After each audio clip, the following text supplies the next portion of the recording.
The Minuteman Commuter Bikeway can now get up to the second information on just who's using it. We'll tell you why the town of Arlington wants an accurate headcount. Get ready for some changes in traffic along Mill Street as crews do some preventative maintenance so the water keeps flowing before the cold winter months set in. Traffic was seriously restricted along Medford Street so residents could stage a street party, and the music was as hot as the steamy summer weather. And we have the latest on the progress currently underway to revive the old Balich 5 and 10 building along Mass Ave. Will Arlington residents finally be raising a glass to its reopening? From McLennan Park to Spy Pond, from Poets Corner to the Mystic River, we have Arlington covered. We're your neighbors, a friend you can turn to. This is ACMi News. The Minuteman Bike Way has gone high-tech. Hello, I'm Eleni Kaminas. And I'm Michael Cerullo. Arlington's Minuteman Bikeway could see renovations in the near future thanks to a new pedestrian and bicycle counter near the Swan Place intersection. The State Department of Transportation footed the bill recently for the installation of an automatic counter on the bikeway late last month. The counter will allow Arlington to count bikeway users and take other data 24 hours a day, 7 days a week, 365 days a year. The Massachusetts Department of Transportation partnered with the town of Arlington to fund the installation of an automatic counter on the Minuteman Bikeway on Wednesday, June 26th. The counter will record the number of people who travel the bike path every day. Arlington's senior transportation planner says the town will have a better idea on how to improve things along the bikeway, not the least of which is safety. We talk about widening the path or lighting improvements or other things, or even, again, directing maintenance in terms of where we might need to pave or repave the path where there's some issues with like root hits or trip hazards or different kinds of things. So it'll be really interesting to see where this data leads us to, in terms of how we improve bicycling and walking within the town. Volunteers tallied nearly 6,000 users in a manual count 2 months ago, which according to Amstutz is the most ever.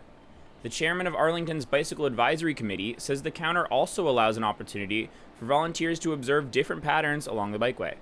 We could redeploy these people elsewhere in town.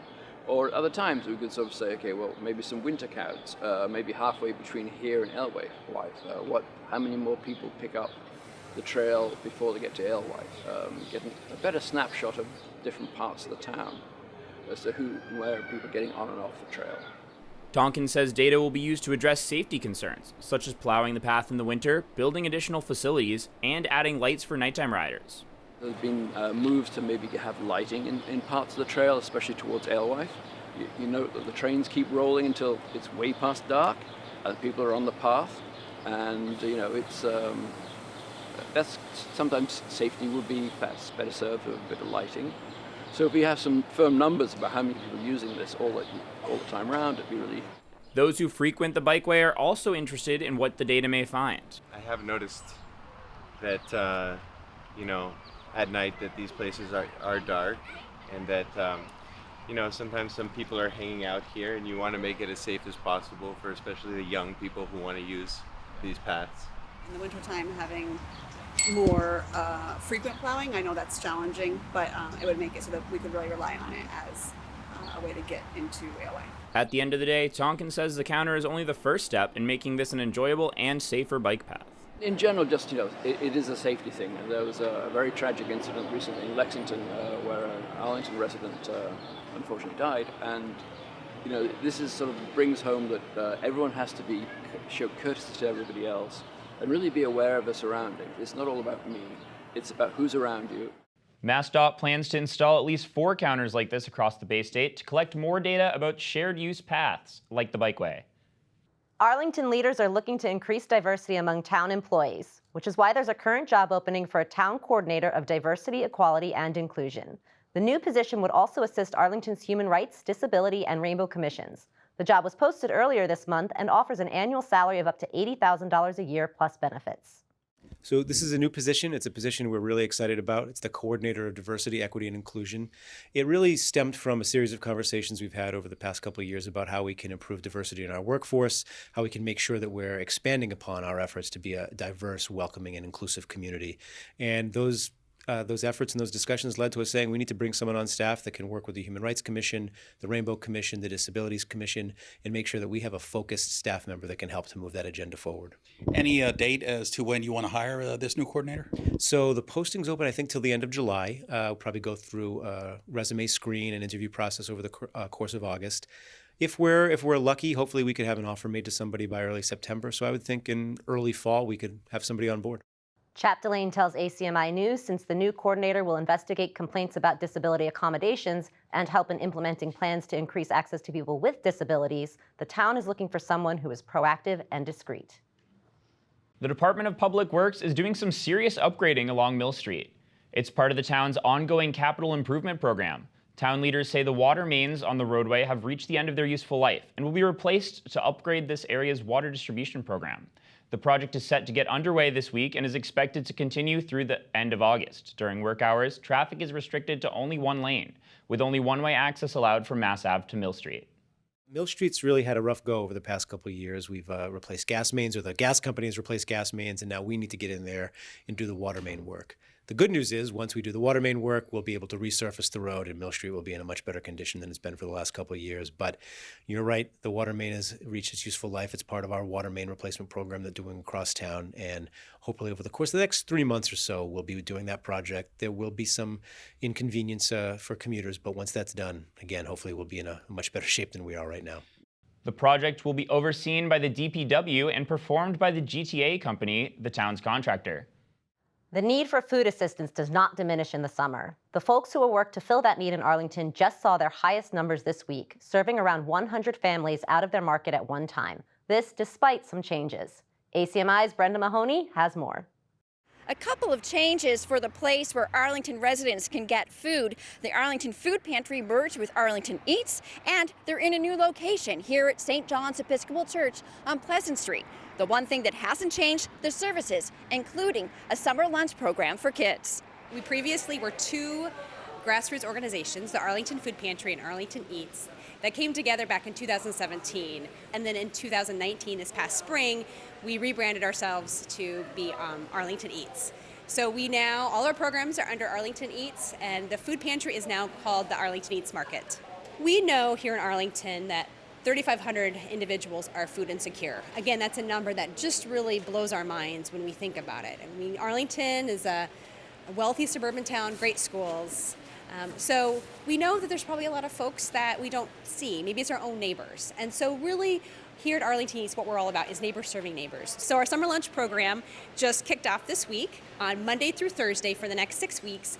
We will be serving lunch out of Thompson Elementary. Any Arlington Public School student and their families welcome to come to that. And then an additional program this summer is on Fridays. We're going to be having sack lunches at Robbins Library. Being at a place that's a lot of kids go to in the summer, it's non-threatening, and it's a place that everybody knows, and it's in the center of town, so we're hoping to reach more kids this summer out of the library. The Arlington Eats Market will be here at the St. John's Episcopal Church for the next 2 years, while a new location is being rebuilt on Broadway. You can check out arlingtoneats.org for hours of operation. Brenda Mahoney, ACMi News. MBTA passengers are now paying more for their ride to and from work. This after a 6% rate hike took effect 2 weeks ago, and despite last month's red line derailment near the JFK UMass station. On July 1st, fares increased from $2.25 to $2.40 for a one-way ride on a Charlie card, and monthly passes went up from $84.50 to $90. Commuter rail passes increased as well, depending on the zone. Many Arlington residents who depend on mass transit say they're frustrated with paying more for substandard service. I would very much like to see a greater sense of urgency from our administration. I understand that when you ignore something for as many years as we've ignored the MBTA, that every year you ignore it, it gets worse and worse, and the time you need to fix it gets longer and longer. So I do not pretend for a minute that we can give the MBTA, $100 million more dollars, and all of a sudden our trains are going to run. And so much of what we're dealing with here has to do with infrastructure and just poor maintenance, and not even poor maintenance. I don't even want to say poor maintenance. Those cars are not meant to run for 55 years. Those tracks are not, those signals are old. The system is old. And this is what happens when you don't have leadership over many years, and I will say that our last governor tried very hard to, to get more money into the system. This is what happened. So whatever we do is not going to bring us immediate relief. Having said that, we need to do it because it will only get worse. And so that's what's really frustrating to me. The MBTA says the fare hikes will generate roughly $30 million for improvements, but it'll cost $10 billion to fix or replace its aging equipment and infrastructure. You can hear more of what State Senator Cindy Friedman has to say on this and other topics. Just go to acmi.tv and click on Talk of the Town. If you're aiming to lose a little weight this summer, don't listen to this story. But if you cover your ears, you'll be really missing something scrumptious. Masshole Doughnuts, a pop-up donut shop that makes appearances in the Boston area, will be setting up shop in Arlington. This little shop of sweet baked delights features flavors like chocolate Newberry, Nutella, and fried donut holes filled with key lime curd with a green tea white chocolate glaze. You'll find Masshole Donuts at 2 Lake Street, the site of the local fair space. Local fair's owners say they're moving on to the next adventure. Meantime, Masshole's owners say they'll begin with catering services before opening to the public within the next few months, hopefully in early to mid-autumn, just in time for cider donut season. If your willpower held up in that last story, don't pat yourself on the back just yet. An East Arlington bakery that specialized in Greek fare has shut down for good, but a change of ownership is now in the works. Renovations are already underway at 187 Mass Ave, the site of what used to be Arlington Bakery. Arlington Bakery was well known for its baklava, cookies, and sheet cake. Sources tell ACMi News the new owner plans to keep the Arlington Bakery name for now, and apparently the original owner will be helping in the transition. No word on what this new bakery will be serving, and no specific reopening date has been announced. Now that Arlington is poised to get a new state-of-the-art high school, one of its teachers is heavily involved in employing a new and exciting high-tech teaching tool. Christina Toro has been a Spanish teacher at Arlington High for 7 years. She latched on to what's known as immersive technology, using virtual reality to teach her students Spanish. Instead of the one-dimensional blackboard method of teaching, Toro is completely immersing her students into the history, culture, and spirituality of Spanish-speaking nations.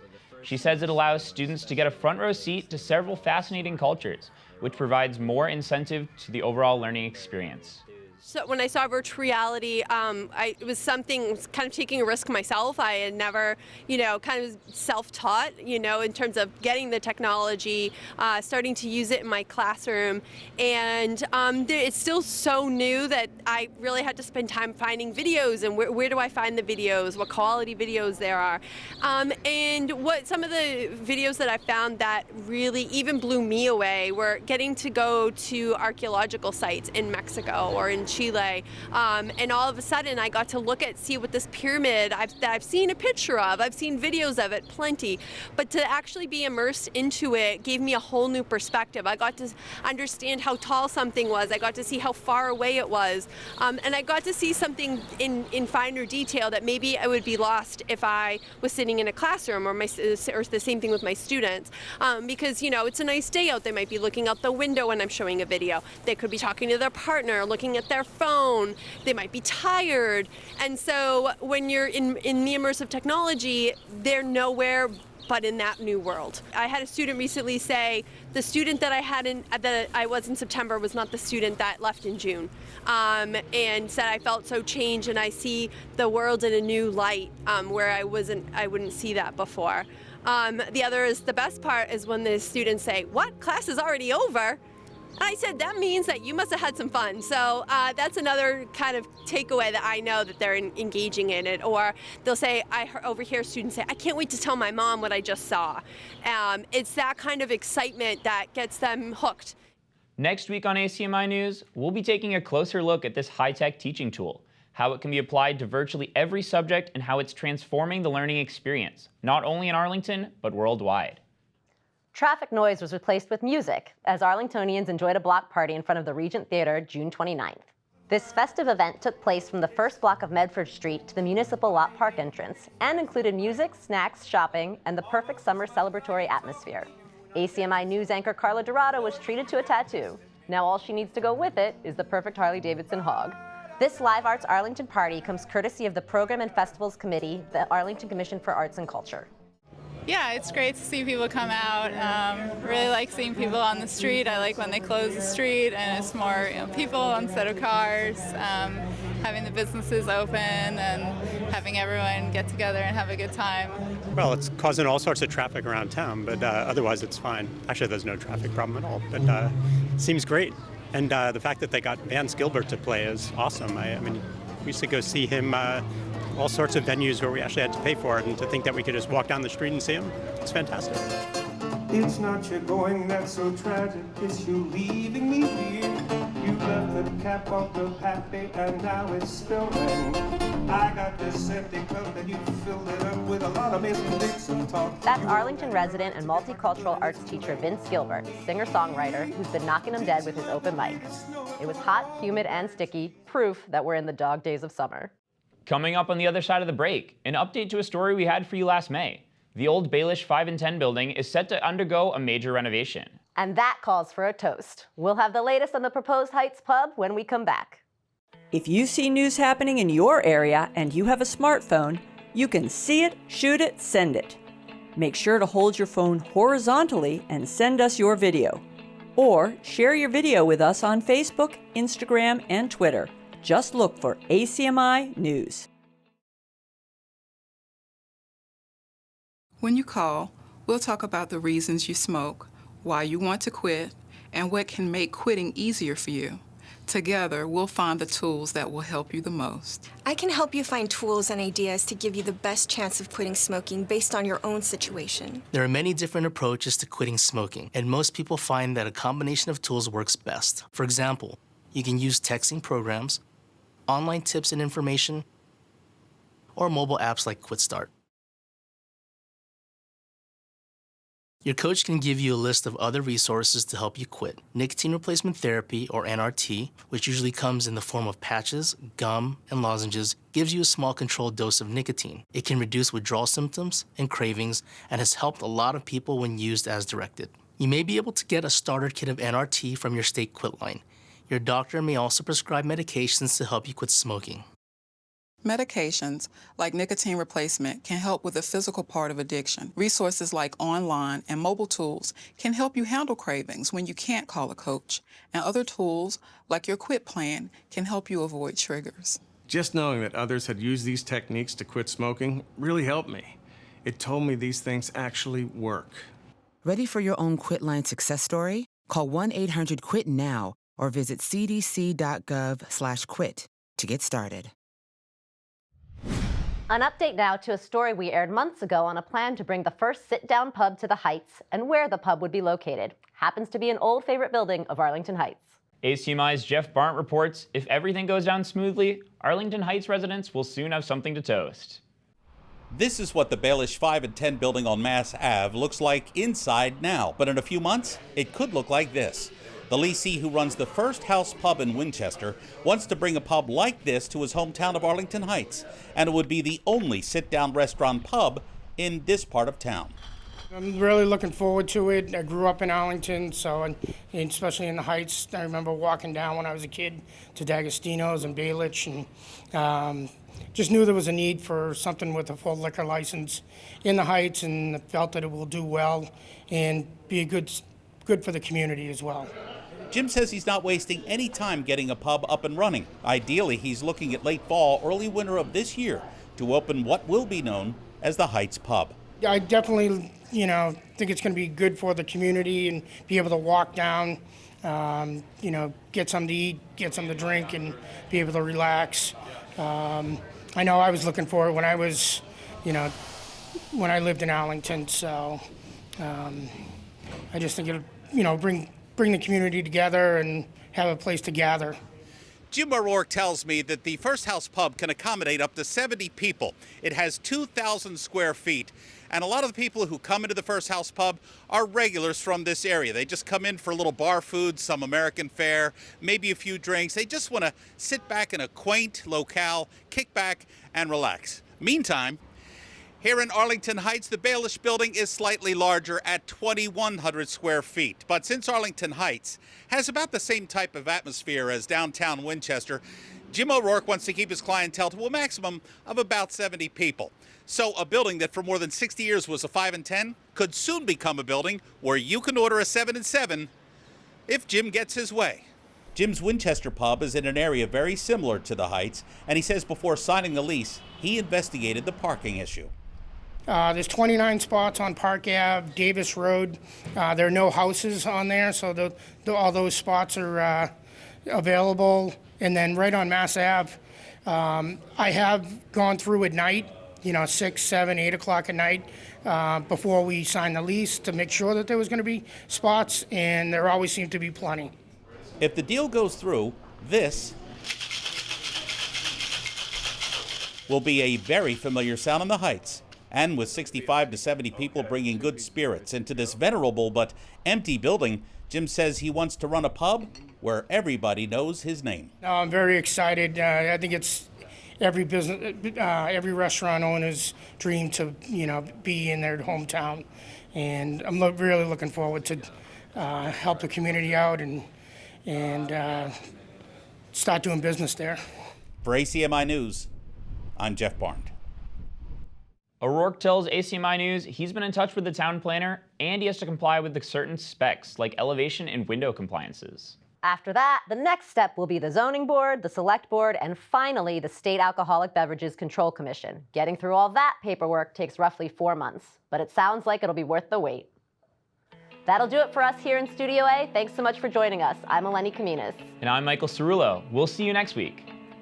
What about the beard? What's with the beard? Is it a U.S. women's soccer thing, or what's going on with the beard here? You know what? It's a couple slow weeks in the summer, and someone asked me this morning, they said, well, why not the winter? I said, it's easy to shave in the winter. And when I'm sweating in the summer is when I don't want to shave, and that's why I have a beard. Looks good. Looks very good. Thank you.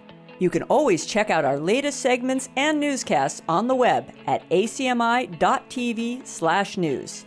And don't forget to like us on Facebook and follow us on Twitter and Instagram at ACMi News.